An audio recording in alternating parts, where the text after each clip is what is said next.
Good morning, true crime friends. How y'all doing? Look, if you know me at all, you know I love a verdict. I love a verdict. I love a verdict. No matter how it works out, I love a verdict. It's like when sports ball team do those sportsy things. Oh my goodness, it's thrilling to me. Yesterday, day 10, in this case of the state of New Mexico versus Hannah Gutierrez Reed, Hannah got convicted, y'all. She was found guilty of involuntary manslaughter. She faces up to 18 months in prison. Do they put you in prison when it's just a short little time like that? But she was found not guilty on the tampering with evidence charge. And I was watching one of the news channels and they were like, how was she found not guilty of tampering with evidence?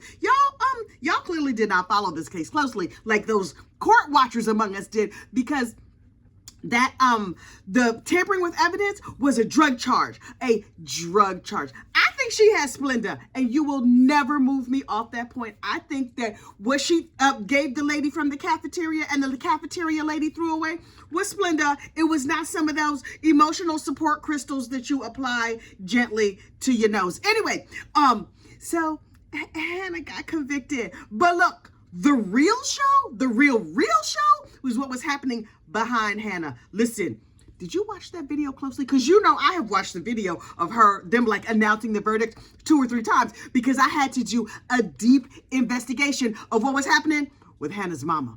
Hannah's mama, girl, normally we say good morning to you in the morning. Hannah's mama, you okay, girl? Are you okay? I saw that you were upset. Look, if you go back and watch the video, you will be able to recognize Hannah's mama right away. She's a tall blonde lady. I mean, she seemed tall to me, but listen, I'm 5'2", everybody's tall to me.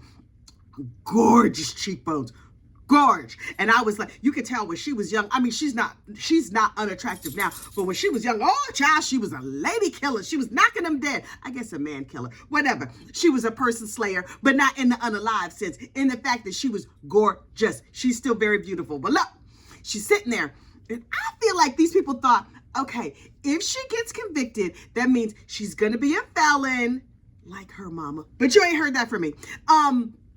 And also that she will get probation. Obviously, she'll get probation. It's her first time offense, and they're not going to lock her up, and everything is going to be fine. So Mrs. Hannah's mama was just sitting there, and she was just like, okay. Hannah stayed very stoic, very still face. She was like, oh, thank goodness I look adorable today. Her hair, the ringlet curls, I was living for it. And her mother was just like, oh, my baby's not going to be able to do gun things because now she's a felon. Okay, cool. We can deal with this. And then Carrie Morrissey rose from her seat and she said the fateful words, Your Honor, she should be remanded. And I was like, wait, are they going to take her to jail? With the low thread count sheets and the bologna sandwiches? What? Child, Hannah's mama, she did not handle that well. She was a little bit upset. She was a little bit upset. But wait. Jason Bowles tried to save the day. The defense attorney, he was like, Your Honor, I am grabbing my phone now to look up the code section so that I can make this argument. Sir, is this your first court case? Now listen, somebody said he was a real estate attorney, but then the lawyer said he used to be a federal prosecutor, so he should know law type things. And I'm just like, wait.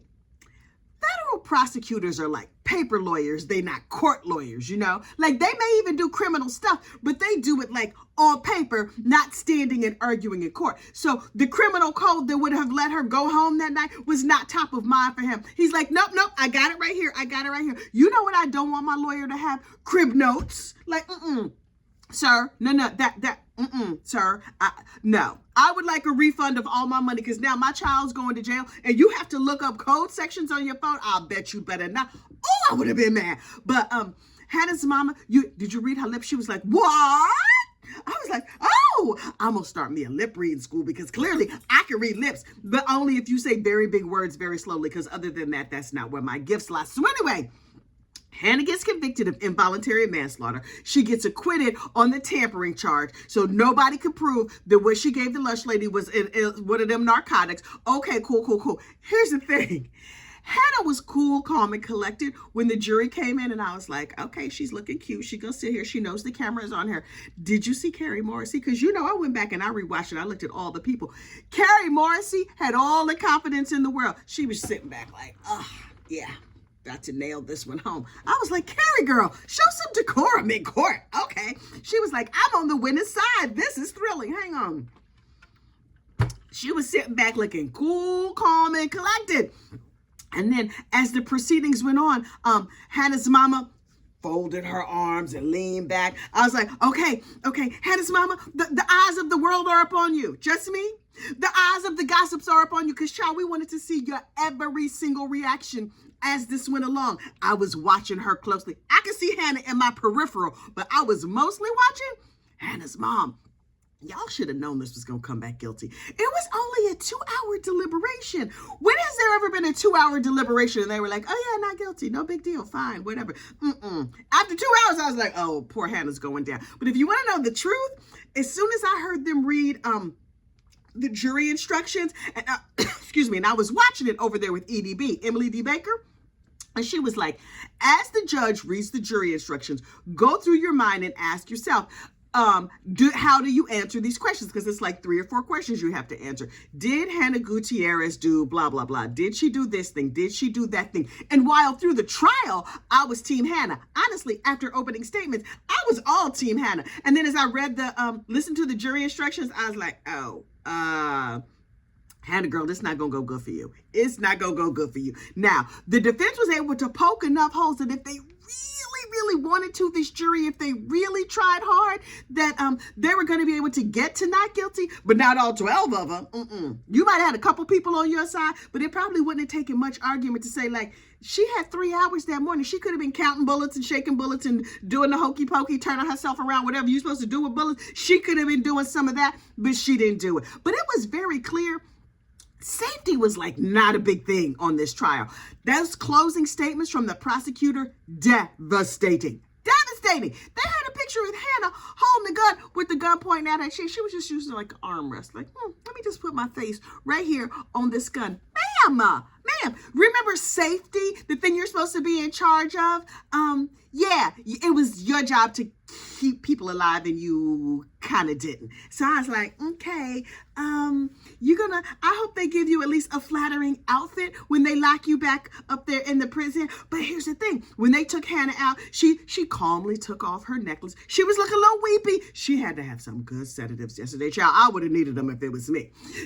They were helping her take off, like, okay, convicted felon, let's take your jewelry. Okay, here, take off all your things. Okay, and then she turned around and put her hands behind her back. They didn't even handcuff her, but she was like, I'm ready for this. Okay, go on and cuff me. Did you see those pants? Did you see the pants she was wearing? They were like leather with a snakeskin situation. I was like, oh, where did she get those from? Her butt is way smaller than mine, but I still think I need those pants. Did she have like an Amazon link or something like that? Because I'm really going to need those pants. Can I write her a letter in prison to ask? If one of y'all know, Hannah's mama, where'd she get the pants from? Because now I know you watching because I be calling your name out every morning. We say good morning to you because we have good manners. Also, I'm so sorry to hear that your daughter was convicted of that crime she committed, Mrs. Hannah's mama. And I hope you're doing okay this morning because something tells me things are not going well over there at the Gutierrez Reed house today. I'm just saying. But then one of the jurors spoke after the trial, and I was like, yes, please, tell us everything, Mr. Alberto Sanchez. And then he said some things that I was like, oh, this girl was sunk from day one. As soon as that jury was selected, I only heard from one juror, and I was like, got you. Here's the thing.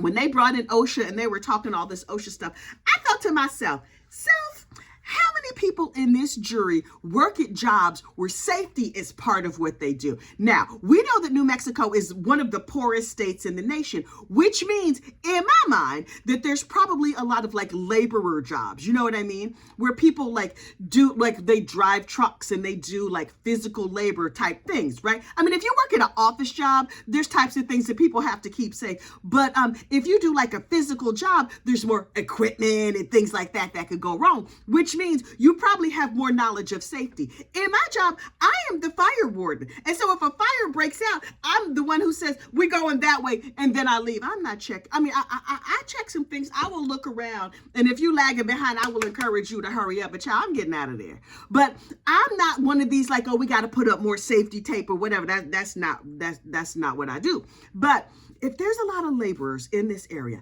and they deal with a lot of things that are safety related, if they wear steel-toed boots to work and stuff like that, you know what I mean? They know about safety and the importance of safety. Me, I'm like, safety? I mean, safety means I get out first, right? That's safety.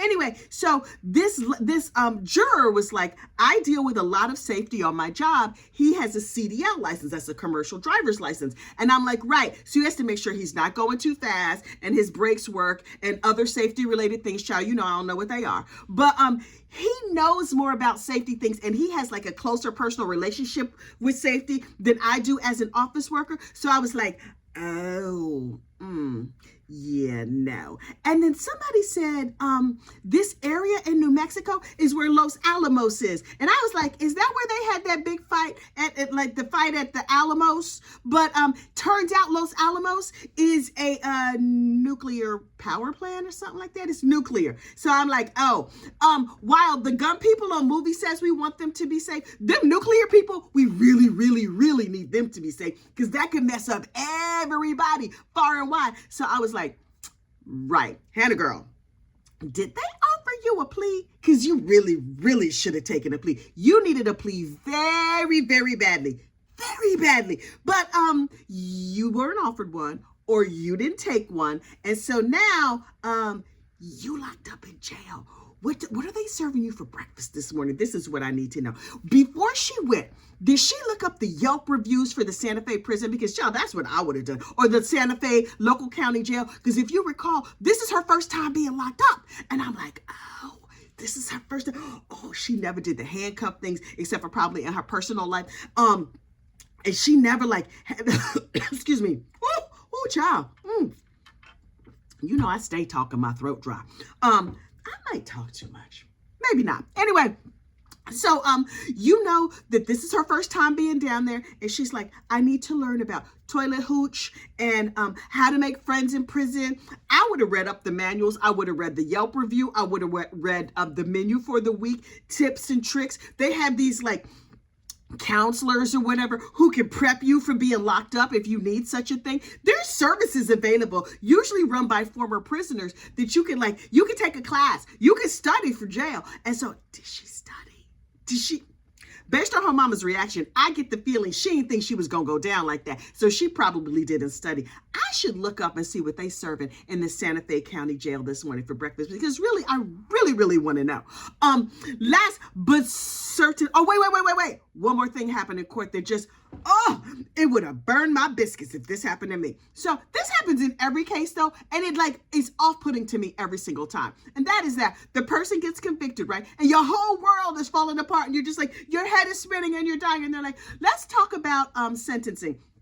And then all the lawyers are like, okay, so how about 3 months from now? How about 2 Tuesdays from next Tuesday? Can we do this tomorrow? Especially if I think I'm going to get a light sentence. I'm free right now. Can we just do sentencing right now? Because I need you to tell me exactly what I'm going to get so we can commence to getting it over with. Because the thing is, because Hannah's maximum sentence is relatively short and she's a first-time felon, she's unlikely to get the max, but somebody did die. So she'll probably spend a couple of months in jail. By the time this sentence comes, she may just get time served and then she could go home. So I need that to happen right away. I would not want this to be like, can we do this in July? No. Can we do it tomorrow morning? South Carolina has it right, where they're like, you get convicted on Monday and then you get your sentence 5 minutes later, Monday afternoon, something like that. That's what I would need. Everybody casually checking calendars or whatever. That part would drive me crazy. Y'all acting like the world has not just fallen apart. Y'all just, no, I have another trial that I'm set to lose. So let's see what I can pencil this in. Oh, that would drive me nuts. But that's a me thing. Now, last but certainly not least, we need to talk about Brian Carpenter. Do you remember who Brian Carpenter was? Gun Daddy? Gun Daddy, who had like the shoot 'em up school of ultra safety. I don't know what he called it, but he's like a professional armorer for big time movies and things like that. Brian Carpenter, sir, I have a business idea for me and you. We could call it the Kathy and Brian School of Gossip and Gun Safety. So this is how it would work. So I would come come in and, or maybe over Zoom, because you live in hot places and you be outside and stuff, and I don't do outside because bugs. But I would come in on Zoom and inform all of the people who were interested in being armorers how to quietly sit and listen to everybody's business. So then you can like filter it back to me, and then we can share it here on the gossip rumor and the innuendo, and we can have like confidential sources. Maybe I shouldn't have said that out loud if it's going to be confidential. Maybe should have thought about that more. But also, because there's currently no certification for armorers, Brian Carpenter, start a school. Why don't you have a school? Yes, people are training people, and it's like an apprenticeship kind of thing. No, no, no, no, no. This case is going to change the laws and how armorers operate all over the country, maybe all over the world. There will be laws. There will be certifications. There will be schools popping up on every single corner. Brian Carpenter, sir, you are like the leader in the industry. Phil Reed can't do it. His daughter's in jail now. And what kind of credibility does he have? Yeah, he's like the fastest gun in the West, and he can twirl a gun on his finger and fire it and whatever. Great. But he's in his early hundreds, so he's about to retire or die any day soon. But I hope you live a long, healthy life, long enough to see your daughter get out in 3 minutes, because she only going to be locked up for 3 minutes, Phil. But anyway, Brian Carpenter, I'm telling you, the Brian Carpenter School of Armory and Gun Safety and Gossip. I'm just saying, trademark. So, TM, TM, TM. Okay, so that's my big business idea. But look, there's one thing I always forget to say, and that is like this video, subscribe to the channel, and I am in all kinds of other people's chats. Child, I'm nosy. I'm like God, I'm everywhere. So if you see me over on EDB, on Emily D. Baker, drop me some little brown hearts. That's just your little way of saying hello. If you see me on Brandy Churchwell, I'm going to be back on Brandy Churchwell today. Now that this case is over, I'm going back to my live stream home. That is, I'm going to be a 13th juror sitting over there with Miss Brandy. Good morning, Miss Brandy. If you've gotten this far in the video, you see me. Don't be interrupting Brandy's chat with gossip chat. Although you can send me a private little email if you got some inside information. That is at gossiprumormail@gmail.com. You could do that. Or if you wanted bingo. Oh, we have some bingo winners. I forgot to write down their names, but I did screenshot their cards. If you won at bingo, then please, please, please send me a picture of your card, send me your address, and I will get your bingo prize out to you in the mail. I'm so excited. I promise you, I'm going to pull the names, and I will have those bingo winners for you tomorrow morning. But I will visit Mr. R.A. today. I'm always with the lawyer, at lunchtime. Oh, I'm everywhere. But if you see me, drop some little brown hearts in the chat. Now, there was one more thing I was going to say. Lives. So I did a live last Sunday, and it went really, really well. I so enjoyed hanging out with everybody. So I've decided that this Sunday, we're going to do another Sunday Night Live where we talk this case. We talk all things true crime, but it's for 1 hour only. Child, I have a short bandwidth. All this level of energy, I can't sustain for hours and hours and hours, but I would love to hang out. I would love to chat. I will drop the link so people can come on up and they can share the screen, and we can have like a one-on-one conversation. So listen, keep an eye out for Sunday Night Live stream where we can talk true crime, just me and you. It won't be us in the morning. It'll be us at night, after dark. Gossip after dark. Child, we're going to have to come up with some cute branding name. I don't know what it's going to be. Anyway, you get out there and you have a fantastic day. Bye.